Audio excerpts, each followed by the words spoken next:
नमस्कार मित्रांनो, advance MPSC या आपल्या ऑनलाईन प्लॅटफॉर्मवर आपले सर्वांचे अगदी मनपूर्वक स्वागत आहे.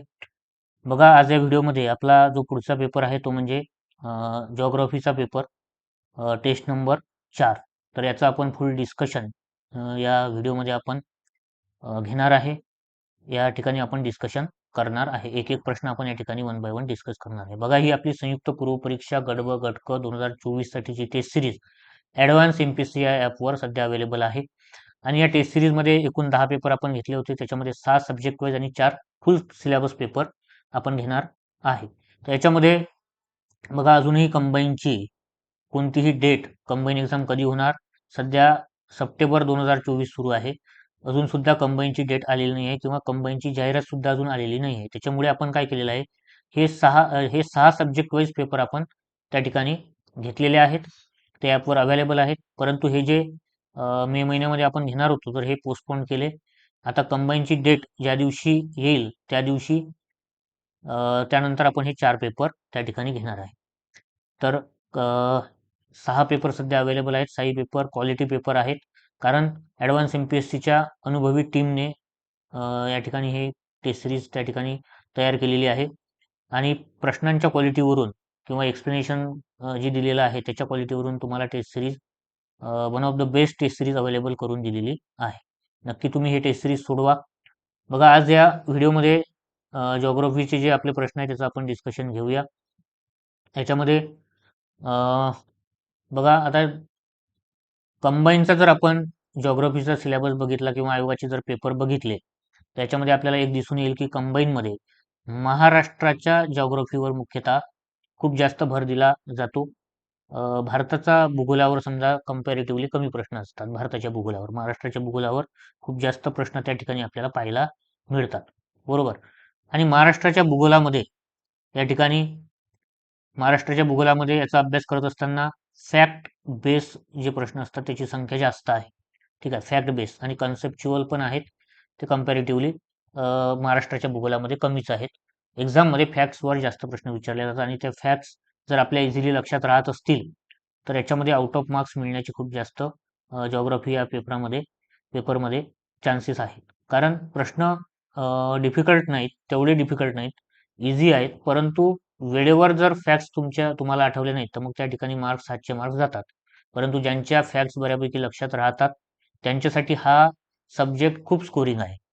ठीक आहे, पण ज्यांच्या फॅक्ट्सच लक्षात राहत नाही त्यांच्यासाठी खूप बोरिंग आहे, असा मुलांचा फीडबॅक आहे किंवा असं आहे जनरली. परंतु आता या पेपरमध्ये म्हणजे आता जेव्हा आपण हे एक्सप्लेनेशन पाहिल, याच्यामध्ये ज्या फॅक्ट्स आहेत त्या फॅक्ट्स आपण अशा पद्धतीनं कव्हर करणार की जेणेकरून तुमच्या ए टू झेड म्हणजे जेवढ्या याच्यामध्ये आपण घेणार, जेवढी रिव्हिजन याच्यामध्ये आपण घेणार तेवढ्या टोटली फॅक्ट्स तुमच्या लक्षात राहतील हा व्हिडिओ पाहिल्यानंतर.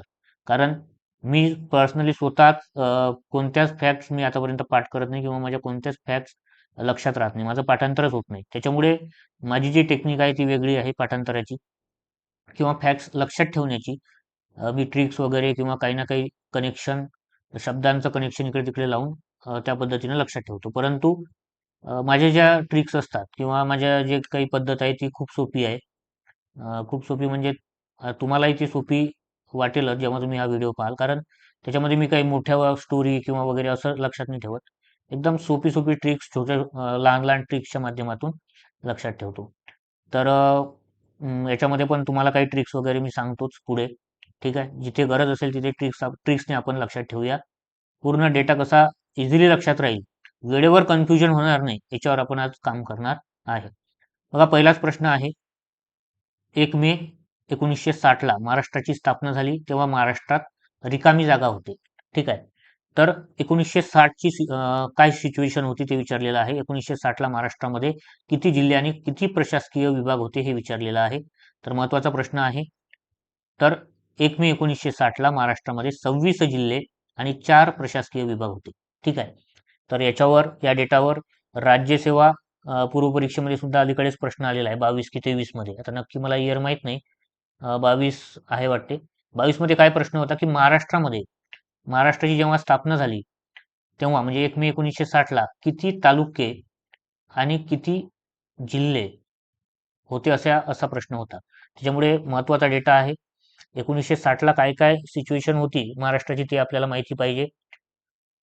मग ती लोकसंख्या असेल किंवा हे जे प्रशासकीय विभाग वगैरे आहे हे माहीत पाहिजे. तर 4 प्रशासकीय विभाग होते, 26 जिल्हे होते. आज किती जिल्हे आहेत? आज महाराष्ट्रामध्ये 36 जिल्हे आहेत आणि 6 प्रशासकीय विभाग आहेत. बरोबर? तर याच्यामध्ये बघा कोकण हा विभाग होता, पुणे विभाग होता, औरंगाबाद विभाग होता आणि नागपूर हे 4च स्थापनेवेळी विभाग होते. त्याच्यामध्ये हे जिल्हे होते. तर हे जिल्हे तुमचे तुम्ही लक्षात नाही ठेवले तरी चालेल. ठीक आहे.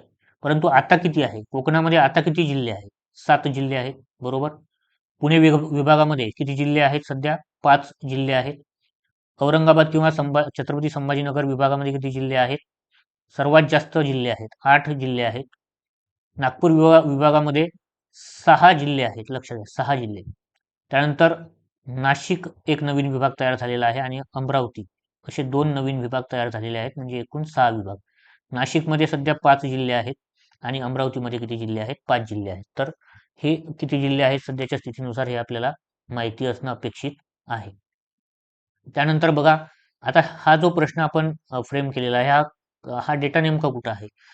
तर दरवर्षी जो महाराष्ट्र सरकारचा इकॉनॉमिक सर्व्हे येतो त्याच्यामध्येच एक चार्ट आहे. त्या चार्टमध्ये हा सर्व डेटा दिलेला आहे आणि त्याच्यावर या डेटावर पूर्व परीक्षेमध्ये किंवा मुख्य परीक्षेमध्ये हमखास प्रश्न विचारला जाऊ शकतो आणि वेळेवर आपल्याला माहीत नसल्यामुळे 100% हा प्रश्न तुमचा चुकू शकतो. कारण बघा हा डेटा जो आहे 60-61चा माहिती पाहिजे. तेव्हा 4 महसूल विभाग किंवा 4 प्रशासकीय विभाग होते. आज 6 प्रशासकीय विभाग आहेत. तेव्हा 26 जिल्हे होते, आज 36 जिल्हे आहेत. ठीक आहे. हा 21-22चा डेटा आहे, परंतु याच्यामध्ये म्हणजे या डेटामध्ये काही जास्त फरक नाही आहे. आणि आता अलीकडेच काही दिवसापूर्वी इकॉनॉमिक सर्व्हे अवेलेबल झालेला आहे. तर त्याच्यातून पुन्हा मी ही नोट्स अपडेट करत असतो. दरवर्षी ही नोट्स जी आहे ही आपल्या टेलिग्राम चॅनलवर अवेलेबल आहे. दरवर्षी मी ही नोट्स अपडेट करत असतो. यावर्षी सुद्धा अपडेटेड नोट्स मी तुम्हाला देईल. परंतु हा सुद्धा डेटा तुम्ही लक्षात ठेवा, याच्यामध्ये काही जास्त फरक आढळणार नाही. तर 6 प्रशासकीय विभाग, 36 जिल्हे आहेत. तालुके जर पाहिले तर 229 तालुके तेव्हा होते. आता 355 तालुक्यांची संख्या झालेली आहे. जिल्हा परिषद महत्वाचा आहे. 25 जिल्हा परिषद होत्या. आता 34 जिल्हा परिषद आहेत. 2 जे जिल्हे आहेत मुंबई आणि मुंबई शहर याच्यामध्ये काही जिल्हा परिषद नाही आहे. कारण ते 100% शहरीकरण झालेले जिल्हे आहेत.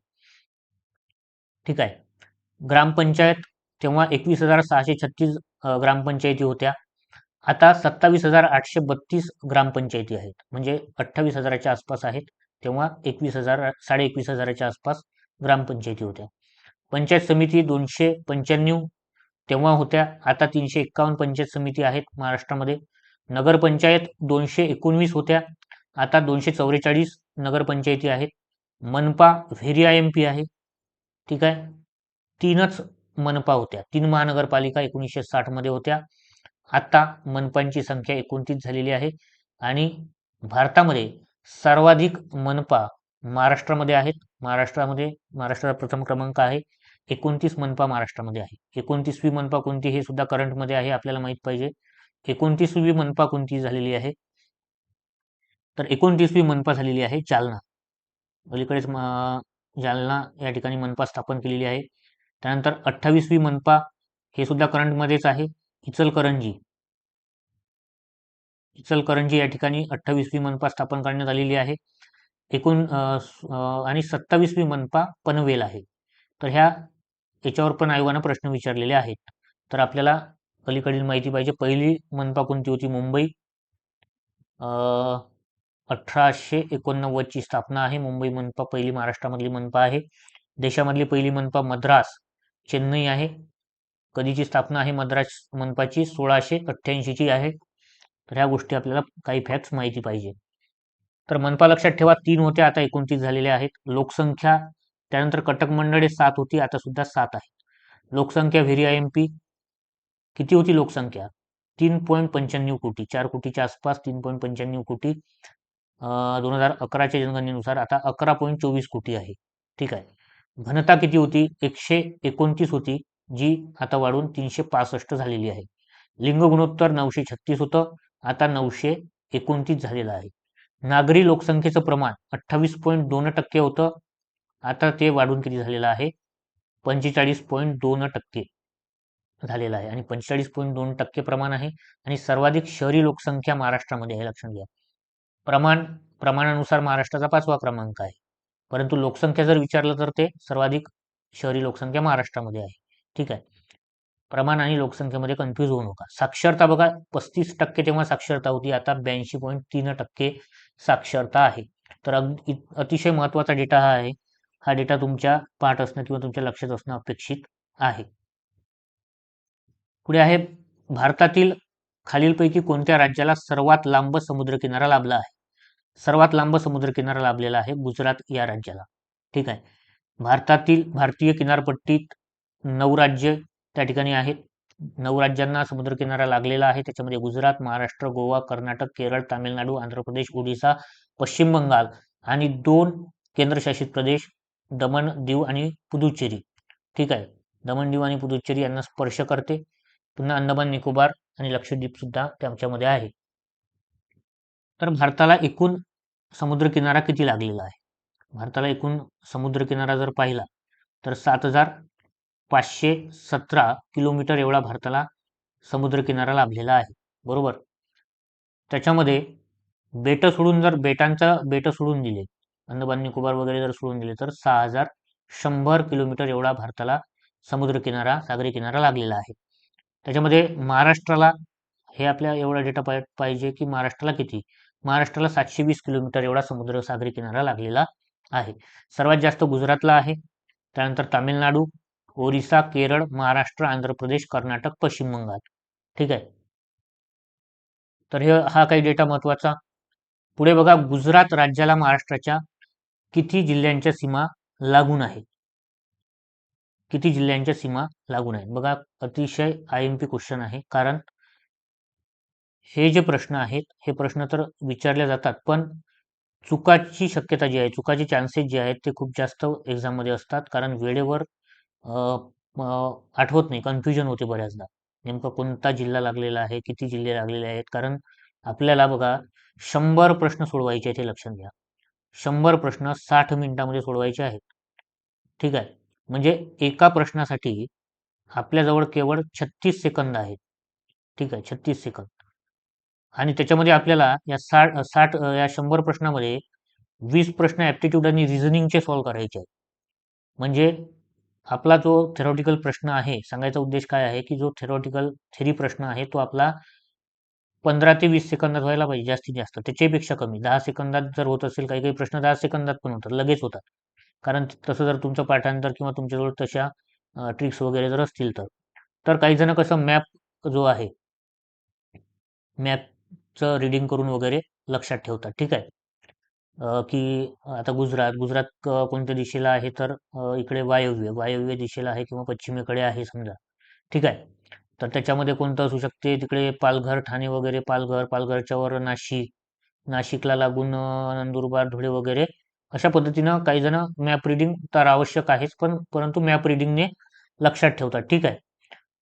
परंतु वेळ कमी आहे. या वेळेमध्ये जर तुम्ही मॅप रिडिंग पेपरमध्ये तिथं मॅप पाठवत असाल की कोणता जिल्हा लागलेला असू शकते, कोणता नसू शकते, तर असं करू नका. कारण तुमचा जर एवढा वेळ जात असेल आणि प्रश्न जर तुमचा तेवढा वेळ देऊन जर चुकत असेल, तर त्या ठिकाणी हे तुमचं फार मोठं नुकसान आहे, किंवा तुमचा त्या ठिकाणी, मी म्हणेल की त्या ठिकाणी तुम्ही त्या ठिकाणी एक गुन्हा करत आहे. कारण तुम्हाला जर आठवत नसेल तर डायरेक्ट तुम्ही स्किप करा, पुढच्या प्रश्नावर जा. ठीक आहे. तर अशा प्रश्नांमध्ये वेळ घालून किंवा असे प्रश्न चुकणं हे सुद्धा धोक्याचं आहे. त्याच्यामुळे मी कसे पर्सनली हे प्रश्न लक्षात ठेवतो, तर माझ्या ट्रिक्स आहेत. ठीक आहे, ट्रिक्सने लक्षात ठेवतो. आणि ट्रिक्स लक्षात ठेवत असतानाही म्हणजे सोप्यात सोपी ट्रिक, जास्त कठीण नाही. काही काही जण स्टोरी वगैरे लक्षात ठेवतात, तर स्टोरी वगैरे पण लक्षात ठेवू नका. ते पण स्टोरी आठवणे हे सुद्धा खूप कठीण काम आहे. ट्रिक अशी असली पाहिजे की विदिन अ सेकंड त्या ठिकाणी तुम्हाला क्लिक झाली पाहिजे आणि तुमचा प्रश्न सुटला पाहिजे, त्याला म्हणतात ट्रिक. तर आता गुजरात राज्याला महाराष्ट्राच्या किती जिल्ह्याची सीमा लागून आहे, तर 4 जिल्ह्याची सीमा लागून आहे. कोणते 4 जिल्हे? तर हा शब्द लक्षात ठेवा, पानाधून.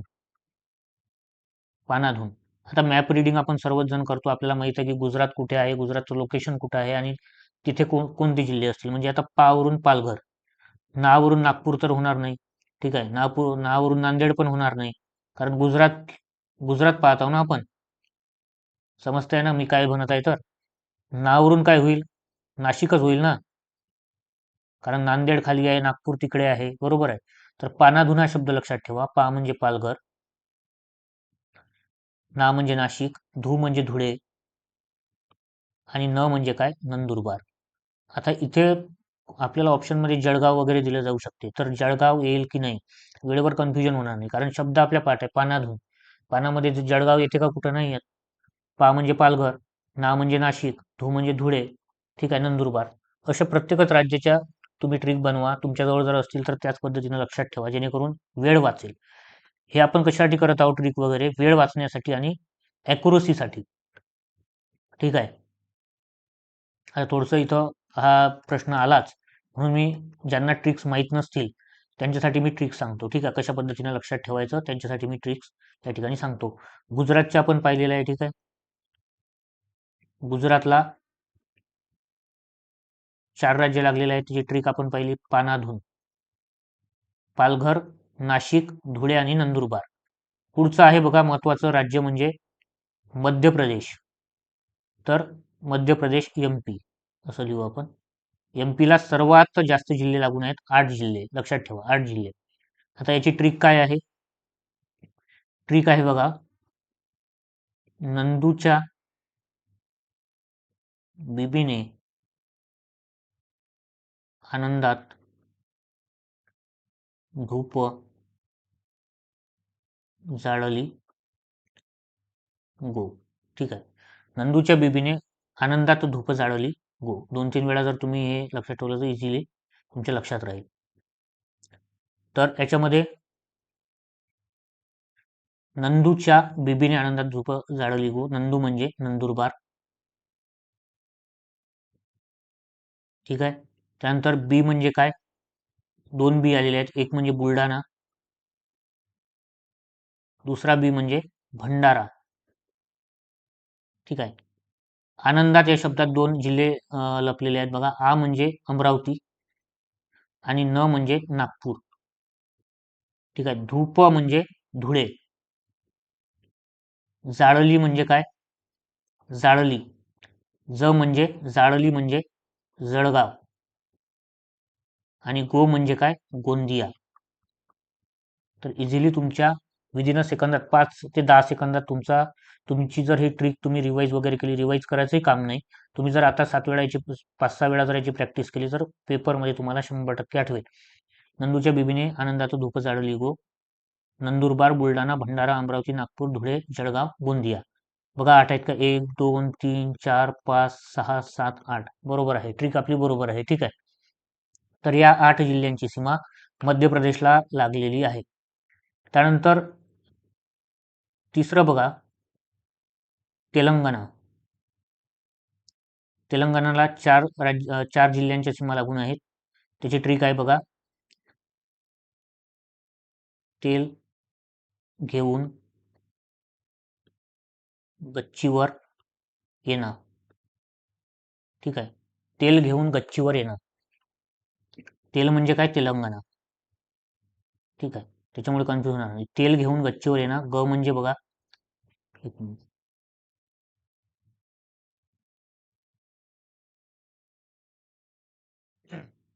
बघा इथं हँडरायटिंग कसं आहे की हँडरायटिंग जे आहे ते समजून घ्या तुम्ही, कारण याच्यावर हँडरायटिंग बरोबर येत नाही. या पॅडवर मी लिहित आहे, ठीक आहे. तेल घेऊन गच्चीवर येणं, तेलंगणा. ग म्हणजे गडचिरोली, च म्हणजे चंद्रपूर, येना ए म्हणजे यवतमाळ, ना म्हणजे नांदेड.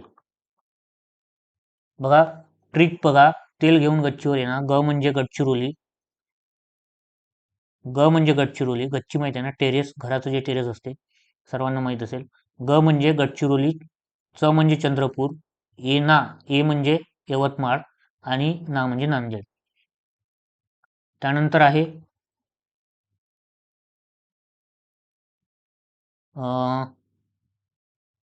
कर्नाटक. कर्नाटकला 7 जिल्ह्यांच्या सीमा लागून आहेत.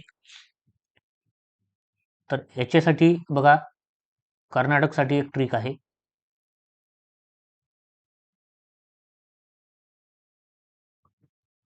सांग सिंधू नाटक करू नकोस. एक मिनिट.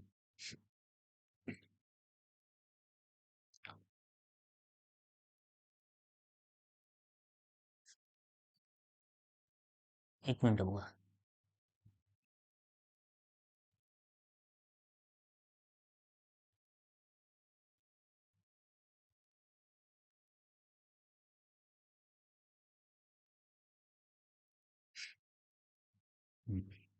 बघा, कर्नाटकला 7 जिल्ह्यांची सीमा लागलेली आहे.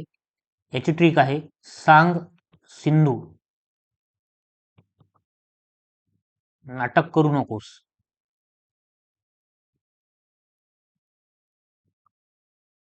सांग सिंधू नाटक करू नकोस. 16 कोल्हे 16 कोल्हे उसात आहेत की तुरीत. ठीक आहे. एकदम मजेदार ट्रिक आहे बघा, इझिली लक्षात राहील. कर्नाटकला 7 जिल्ह्यांची सीमा लागलेली आहे. ट्रिक आहे, सांग सिंधू नाटक करू नकोस. 16 कोल्हे उसात आहेत की तुरीत. ठीक आहे. सांग म्हणजे सांगली, सिंधू सिंधुदुर्ग, नाटक म्हणजे काय येईल, नांदेडी. ठीक आहे. आपण कशाला कर्नाटकला पाहतो, नांदेड. ठीक आहे. इथं नाशिक नागपूरचं हेच नाही. नाटक करू नकोस. 16 म्हणजे काय, सोलापूर. कोल्हे म्हणजे कोल्हापूर. उसात म्हणजे उस्मानाबाद, त्याचं धाराशिव झालेलं आहे, उस्मानाबाद. आणि तुरीत म्हणजे काय, लातूर.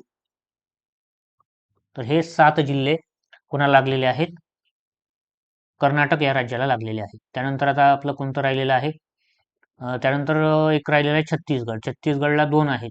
कोणते, जी जी, गडचिरोली आणि गोंदिया, जी जी. त्यानंतर गोव्याला कोणता, एकच आहे, सिंधुदुर्ग. हे तुमच्या इझिली लक्षात राहील.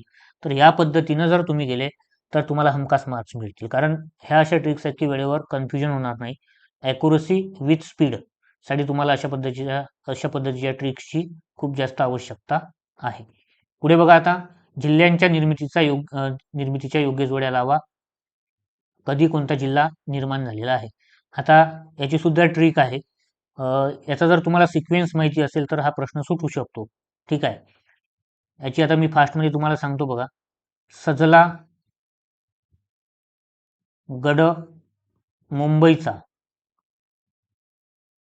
सजला गड मुंबईचा वा नंद ही गोपाला. सर्वांनाच माहित असेल हे ट्रिक, कारण ही ट्रिक खूप जुनी आहे. सजला गड मुंबईचा वा नंद ही गोपाला. ठीक आहे. तर सिंधुदुर्ग, जालना, लातूर, गडचिरोली, मुंबई, वाशिम, नंदुरबार, हिंगोली, गोंदिया, पालघर. तर आपण पाहिले होते 1960 मध्ये 26 जिल्हे होते. आता 36 झालेले आहे, म्हणजे 10 जिल्हे वाढलेले आहे. तर 10 जिल्हे कोणते, तर हे 1 2 3 4 5 6 7 8 9 10. तर हे 10 जिल्हे नवीन तयार झालेले आहे. याचा सिक्वेन्स जो आहे तो असाच आहे, सजलागड मुंबईचा वा नंदही गोपाला. आता हे पाहिलेले आहे आपण इथे. 81. ठीक आहे. हे 2 81, हे 2 82. त्यानंतर हे 1990ला तयार झाला मुंबई. त्यानंतर 98. त्यानंतर 99. हे 2 99 आणि हा 1 ऑगस्ट 2014ला तयार झाला बहुतेक. 1 ऑगस्ट की 15 ऑगस्टला आहे. 2014ला पालघर तयार झालेला आहे. साल जरी तुमच्या लक्षात असलं तरी सॉल्व्ह होऊन जाईल. ठीक आहे. तर 1981ला हे 2 झालेले आहे. 81-82 तुमच्या डेट लक्षात नसलेल्या तरी चालेल. ठीक आहे. आणि डेटअप सुद्धा याची सेमच आहे. याची मला वाटते 1 जुलै आहे. याची 1 मे आहे. याची 1 मे. त्यानंतर ह्याची 16 ऑगस्ट आहे लातूरची, 1982, आणि 26 ऑगस्ट 1982. तर पहिल्यांदा तुम्ही काय लक्षात ठेवा की कोणत्या साली तयार झाले, त्याच्यावरूनच प्रश्न सुटतात. डेट वगैरे मध्ये जाऊ नका. पहिले दोन 1981 ला तयार झाले. कोणते? सिंधुदुर्ग आणि जालना. त्यानंतर लातूर गडचिरोली 1982, मुंबई शहर जे आहे ते 1990ला. त्यानंतर वाशिम आणि नंदुरबार 1998ला, हिंगोली आणि गोंदिया 1999ला आणि पालघर 2014ला. ठीक आहे. तर आताच पहिलं आपण इथं आपल्या ट्रिकमध्ये लातूर आणि गडचिरोली पाहिलं. लातूर आणि गडचिरोली 1982ला तयार झाले. तर इथं डेट लक्षात पाहिजे. 16 ऑगस्टला झाला लातूर, 16 ऑगस्टला झाला लातूर. गडचिरोली झाला 26 ऑगस्टला. म्हणजे एकचं काय येईल? 4 येईल आणि 2चं येईल 1. तर पर्याय क्रमांक 2 याचं उत्तर आहे. वाशिम कधी झालेला आहे? वाशिम आपल्या ट्रिकमध्ये 98ला. वाशिम झालेला आहे 1998ला. ठीक आहे. तर 2. ठीक आहे. क चं काय येईल? 3, 99.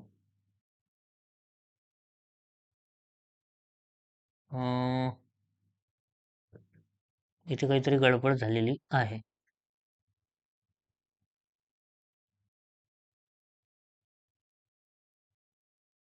हिंगोली 99,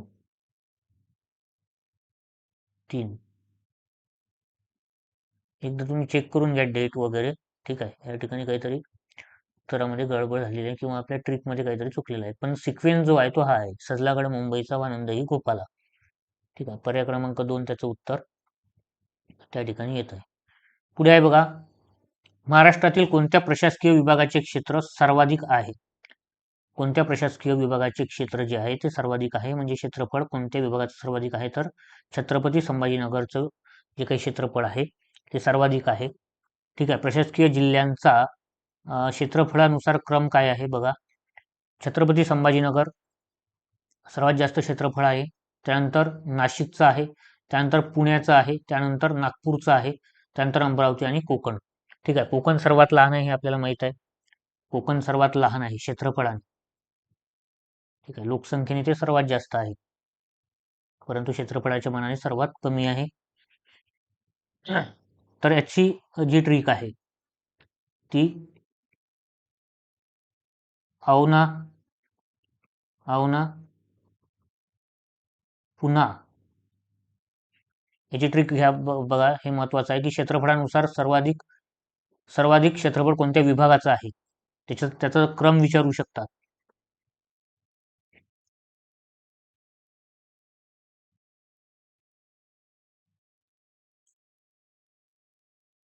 तर याची ट्रिक आहे बघा.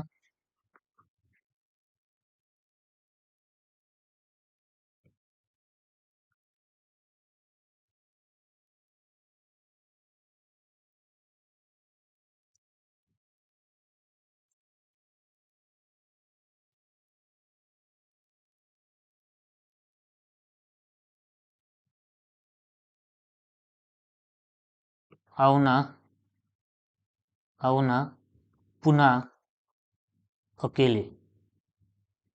ट्रिक आहे औना पुन्हा अकेले. इथं एक कन्फ्युजन होऊ शकते की हे नाशिक आहे, नागपूर नाही. हे तुम्हाला माहित पाहिजे. औना म्हणजे औरंगाबाद, म्हणजे छत्रपती संभाजीनगर. ठीक आहे. त्यानंतर ना म्हणजे नाशिक क्षेत्रफळाच्या दृष्टीनं. पुन्हा म्हणजे याच्यामध्ये पुणे. तिसऱ्या क्रमांकावर हे ना म्हणजे नागपूर. अकेले म्हणजे अमरावती. के म्हणजे कोकण. तो कोकण सर्वात लहान आहे आपल्याला माहित आहे. औना पुन्हा अकेले. औना पुन्हा अकेले. औना पुन्हा अकेले. तर हे झालं क्षेत्रफळाच्या दृष्टीनं प्रशासकीय विभाग, त्याची ही ट्रिक. पुढे आता पूर्ण माहिती दिलेली आहे एकाच ठिकाणी, ज्यावर प्रश्न येऊ शकतो. आताच पहिला आपण क्षेत्रफळानुसार. ट्रिक होती औना पुन्हा अकेले. हे झालं क्लिअर तुमचं. त्यानंतर आपण जिल्हे सुद्धा पाहिलेले आहेत. तर औरंगाबादमध्ये सर्वात जास्त 8 जिल्हे आहेत. त्यानंतर कोकण 7 जिल्हे, नागपूर 6 जिल्हे, पुण्यामध्ये किती जिल्हे आहेत? 5 जिल्हे आहेत. म्हणजे पुणे, अमरावती आणि नाशिक 5-5 जिल्हे आहेत. ठीक आहे. हे आहे 6, 7, 8. हे तुम्ही अशा पद्धतीने लक्षात ठेवा. त्यानंतर तालुके तालुके पण त्याच्यावर पण विचारल्या जाऊ शकतो. औरंगाबादमध्ये सर्वाधिक 76 तालुके आहेत हे लक्षात ठेवा, आणि कोकणामध्ये सर्वात कमी 50 तालुके आहेत. त्यानंतर नागपूरमध्ये 64 तालुके आहेत. पुण्यामध्ये 58 तालुके आहे, नाशिकमध्ये 56 तालुके आहे. ठीक आहे. अमरावतीमध्ये 56 आहे, नाशिकमध्ये 54 तालुके आहे. बरोबर. टोटल 358 तालुके आहेत. त्यानंतर मनपा बघा, 29 मनपा आहेत, आपण आता पाहिलं. सर्वाधिक मनपा कोकण विभागामध्ये आहेत, 9 मनपा. पुण्यात 6 मनपा आहे. ठीक आहे. तर या पद्धतीनं तुम्ही ह्या डेटा लक्षात ठेवायला पाहिजे. पुढे आहे बघा, अमरावती विभागातील सर्वात जास्त व सर्वात कमी क्षेत्रफळ असणारा जिल्हा कोणता? तर सर्वात जास्त आणि सर्वात कमी क्षेत्रफळ असणारा जिल्हा विचारलेला आहे बघा. तर तो आहे यवतमाळ आणि वाशिम. सर्वाधिक क्षेत्रफळ आहे यवतमाळचं आणि सर्वात कमी क्षेत्रफळ आहे वाशिमचं. तर कोकणामध्ये जर पाहिलं तर सर्वाधिक क्षेत्रफळ आहे रत्नागिरीचं, सर्वात कमी क्षेत्रफळ आहे मुंबई शहराचं. खूप कठीण प्रश्न आहे हा. अशा पद्धतीचा प्रश्न किंवा अशा पद्धतीचा डेटा लक्षात ठेवणं आपल्याला अपेक्षित नाही, पण तरी माहिती असू द्या काय म्हणजे सर्वाधिक क्षेत्रफळाचा जिल्हा कोणता. ठीक आहे. माहिती असावी. पुण्यामध्ये पुणेच हा सर्वाधिक क्षेत्रफळाचा जिल्हा आहे. कोल्हापूर सर्वात लहान आहे. नाशिकमध्ये अहमदनगर आहे. त्यानंतर नंदुरबार आहे. छत्रपती संभाजीनगरमध्ये बीड हा सगळ्यात मोठा आहे. लातूर संभाजीनगर त्या कम्पॅरेटिव्हली लहान आहेत. त्यानंतर नागपूरमध्ये गडचिरोली हा सर्वाधिक मोठा जिल्हा आहे आणि भंडारा सर्वात लहान जिल्हा आहे. पुढे आहे बघा, पुढचा प्रश्न खालील विधाने विचारात घेऊन योग्य विधान निवडायचं आहे. महाराष्ट्राचे हवामान हे समशीतोष्ण कटिबंधीय मोसमी प्रकारचे आहे. हेच विधान चुकीचं आहे. महाराष्ट्र कशामध्ये येतो? उष्ण कटिबंधीय मध्ये येतो. ठीक आहे. मोसमी प्रकारमध्ये येतो. त्याच्यामुळे अविधान चुकीचं आहे. काय म्हटलेलं आहे? योग्य विधान आपल्याला निवडायचे आहे. अविधान चुकलेलं आहे. सर्व विधाने बरोबर आहे. आता आपल्याला क आणि ब चेक करायचं आहे. ठीक आहे. सह्याद्रीच्या पूर्वेकडील उत्तरणीचा भाग मावळ प्रांत म्हणून ओळखला जातो. बरोबर आहे. सह्याद्रीच्या पूर्वेकडचा जो भाग आहे त्याला मावळ म्हणतात. तो पर्जन्य छायेच्या प्रदेशात येत नाही, तर तो पर्जन्य छायेच्या प्रदेशामध्ये येतो. म्हणजे क चुकीचा आहे. विधान ब बरोबर आहे. महाराष्ट्राचे हवामान हे उष्णकटिबंधीय मोसमी प्रकारचे असून मावळ प्रांत हा पर्जन्य छायेच्या प्रदेशामध्ये येतो. पुढे आहे महाराष्ट्राचे पारंपरिक प्रादेशिक विभाग किती? ठीक आहे. काय विचारलेलं आहे? पारंपरिक विचारलेलं आहे. तसे महाराष्ट्राचे आपण पाहिलेले आहे प्रशासकीय विभाग किती किंवा महाराष्ट्राचे महसूल विभाग किती? महसूल विभाग किती? प्रशासकीय विभाग किती, महसुली विभाग किती? तर ते 6, जे आपल्याला माहिती आहे. परंतु या ठिकाणी यांनी पारंपरिक हा शब्द टाकल्यामुळे थोडी गडबड झालेली आहे. पारंपरिक तसे 7 मानले जातात आणि प्रादेशिक विभाग हे 5 मानले जातात. म्हणजे आता पारंपरिक जर विचारलं तर लक्षात घ्या 7 मानले जातात. कोणकोणते? इथं शब्द पारंपरिक आलेला आहे, तो तुम्हाला महत्वाचा आहे. बऱ्याच जणांचा हा प्रश्न चुकलेला असेल. ठीक आहे. पारंपरिक मध्ये मावळ आणि घाटमाथा हे तयार केलेले आहेत. कोकण, घाटमाता, मावळ, देश, खानदेश, मराठवाडा, विदर्भ. त्यानंतर मग आताचे जे आपण सध्याचे लेटेस्ट मध्ये मानतो प्रादेशिक विभाग, ते 5 मानतो. त्याच्यामध्ये कोकण आहे, त्याच्यामध्ये मराठवाडा आहे. ठीक आहे. कोकण, मराठवाडा, त्यानंतर विदर्भ, पश्चिम महाराष्ट्र आणि 5वा खानदेश. तर हे 5 प्रादेशिक विभाग. पारंपरिक विचारलं तर मग त्याच्यामध्ये कोकण, घाटमाता, मावळ, देश, खानदेश, मराठवाडा, विदर्भ. आणि याच्यामध्ये या 5 प्रादेशिक मध्ये विदर्भ सर्वात मोठा आहे. लक्षात घ्या, सर्वात मोठा आहे. त्याच्यामध्ये 11 जिल्हे त्याच्यामध्ये येतात. बुलढाणा जिल्ह्यात खालीलपैकी किती जिल्ह्यांच्या सीमा लागून आहे? तर हा प्रश्न महत्वाचा आहे तसं पाहिलं तर, कारण 7 आहेत आणि बघा कसे सर्वात जास्त म्हटलेलं आहे बुलढाणा आणि अहमदनगर या जिल्ह्यांना 7 जिल्ह्यांच्या सीमा लागून आहेत. हे आता मॅप रिडिंगचे क्वेश्चन आहेत. म्हणजे कधी जर एखाद्यानं मॅप रिडिंग एखाद्या पेपर सेटरचं चांगलं असेल तर तो नक्कीच असे प्रश्न विचारेल. ठीक आहे. आता कोणते आहेत? अमरावती, अकोला, वाशिम, हिंगोली, औरंगाबाद, जळगाव, जालना. तर हे तुमच्या लक्षात राहत असेल तर लक्षात ठेवा. परंतु एक बेसिक माहिती असू द्या की असे कोणते जिल्हे आहे की ज्यांना सर्वात जास्त जिल्ह्यांच्या सीमा लागून आहेत? अहमदनगर आणि बुलढाणा. त्यानंतर ठाणे आणि नाशिक यांना 6 जिल्ह्यांच्या सीमा लागून आहेत. त्यानंतर छत्रपती संभाजीनगर, जालना, बीड, बुलढाणा, अमरावती, यवतमाळ यांना 5 जिल्ह्यांच्या सीमा लागून आहेत. सर्वात जास्त तालुके असणारा किंवा असणारे जिल्हे कोणते? तर हा प्रश्न खूप IMP आहे. हा प्रश्न बऱ्याचदा मेन्समध्ये रिपीट झालेला आहे. सर्वात जास्त तालुके असणारा जिल्हा कोणता? तर 2 आहेत. यवतमाळ आणि नांदेड. ठीक आहे. यवतमाळ आणि नांदेड. ह्याच्यामध्ये 16 तालुके आहेत, लक्षात ठेवा. याची ट्रिक सोपी आहे. येना सगळ्यात जास्त तालुके कोणत्या जिल्ह्यात आहेत? येना, यवतमाळ, नांदेड. आता किती आहेत हे जर तुमच्या लक्षात राहत नसेल तर मग तुम्ही ही ट्रिक लक्षात ठेवा. माळना 16 गजरे के साथ. माळना 16 गजरे के साथ. आता हे 16 गजरे हे कशासाठी केलेलं आहे की 16 त्याच्यामध्ये किती आहेत? तालुके आहेत. माळ म्हणजे यवतमाळ, ना म्हणजे नांदेड, त्याच्यामध्ये 16 तालुके आहेत. त्याच पद्धतीनं आहे राज दरबारात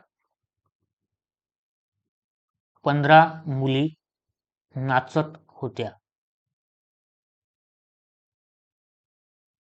ठीक आहे.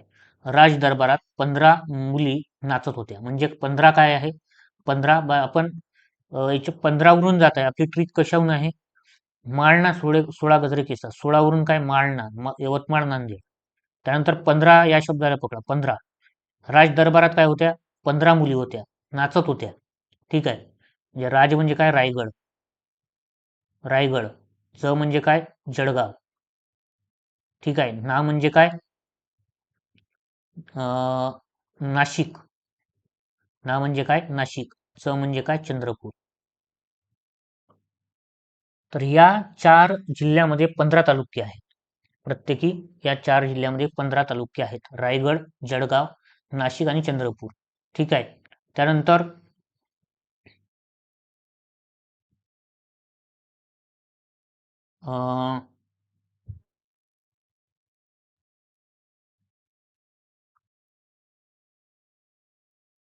पुणे नगरात 14 रुपये नग आम होते. पुणे नगरात 14 रुपये नग आम होते. ठीक आहे. ही आपली ट्रिक आहे. पुणे नगरात 14 रुपये नग आम होते. आता एक ट्रिक तुम्हाला सांगितलेली आहे बघा, खूप महत्वाचं आहे. हे प्रश्न मेन्समध्ये आपल्याला एक मार्क्स हा महत्वाचा आहे.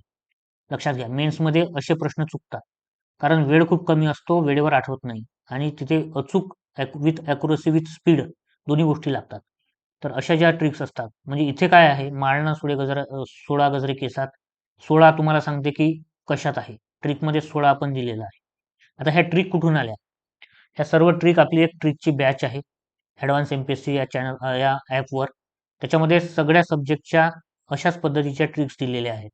तर ती बॅच तुम्ही आवर्जून लावा, तुम्हाला जर मार्क्स इम्प्रूव्ह करायचे असतील. कारण पाठांतराला मर्यादा आहे. पाठांतर होऊच शकत नाही.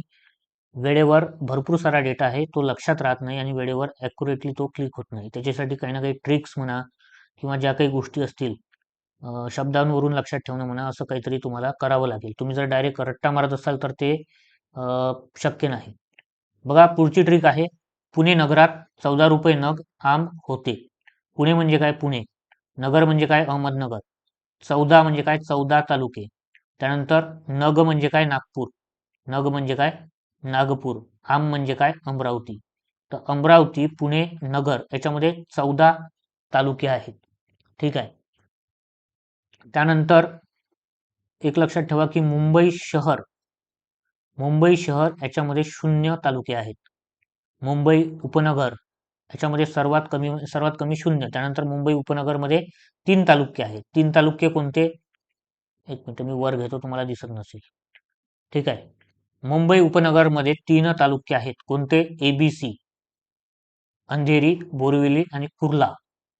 त्याच्यानंतर बघा धुळे येते. कारण हे तुम्हाला माहित पाहिजे की सर्वात कमी तालुके कुठे आहेत. तर सर्वात कमी कुठे आहेत? मुंबई शहर 0 आहेत. मुंबई उपनगर 3 आहेत. धुळ्यामध्ये 4 आहेत. धुळ्यामध्ये किती आहेत? 4 आहेत. आणि त्याच्यानंतर आहे हिंगोली. हिंगोलीमध्ये 5 आहे. तर 4 वाजता बघा, जिकडे तिकडे धुळच धूळ. 4 वाजताच्या टाइमला जर तुम्ही निघाले बाहेर तर तुम्हाला जनरली 4 वाजता काही ना काही आपल्या इकडे वावटळ म्हणा किंवा हवा सुरू असते. ठीक आहे. पाऊस सुरू असतो. तर असं लक्षात ठेवा की 4 वाजता धूळच धूळ. 4 वाजता धूळच धूळ पसरलेली असते. त्याच्यामुळे 4 तालुके आहेत धुळ्यात आणि 5 रुपयाची हिंगची गोळी. 5 रुपयाची हिंगची गोळी म्हणजे 5 तालुके हिंगोलीमध्ये आहे. तर या पद्धतीची आहे ट्रिक आहे. पुढचा प्रश्न आहे बघा.